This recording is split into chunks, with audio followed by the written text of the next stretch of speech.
I feel that our mind is focused in different places, and our mind is focused right here, right now, with each other.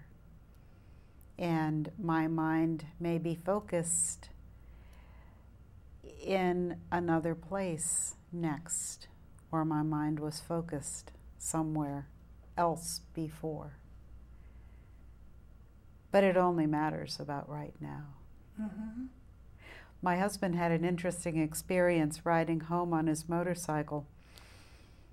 We just did this very long motorcycle trip out west, and I joined him for a while.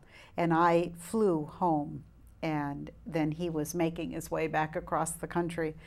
And the thought occurred to him, what if I'm dead? What if I'm dead? I'm not with anybody that I know. No one's acknowledging that I am here riding my motorcycle. Gretchen's life is going on at home. I know it is. I had a house guest, a client. I mean, things, as soon as I got home, you know, took up life again. Yes, you were and very busy. He said, what if I'm dead? What if I'm imagining that I'm riding a motorcycle home? He said it was a very profound experience for him. Wow. Very profound experience for him. I loved that thought. I need to play with that thought a little bit more in my mind.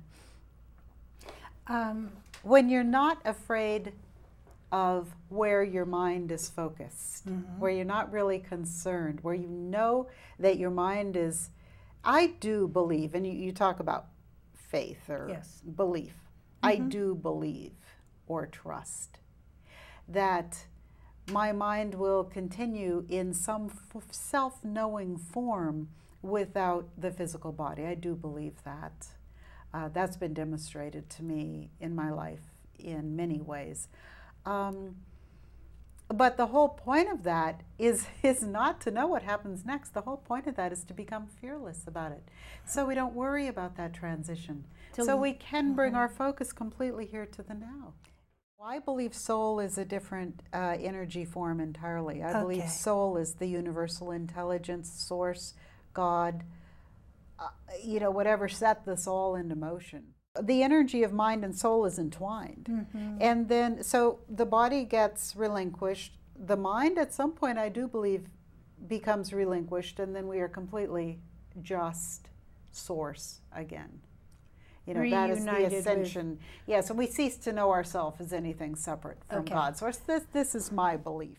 I will ultimately become that energy that is a part of me that I so desperately want to return to. And I do feel as if we all experience that somewhat after we transition, after mind transitions out of physical body, the physical. But it's very different for everybody. There are no rules, there are no formulas. You know, it's a continuation. I do hope we can continue to make choices.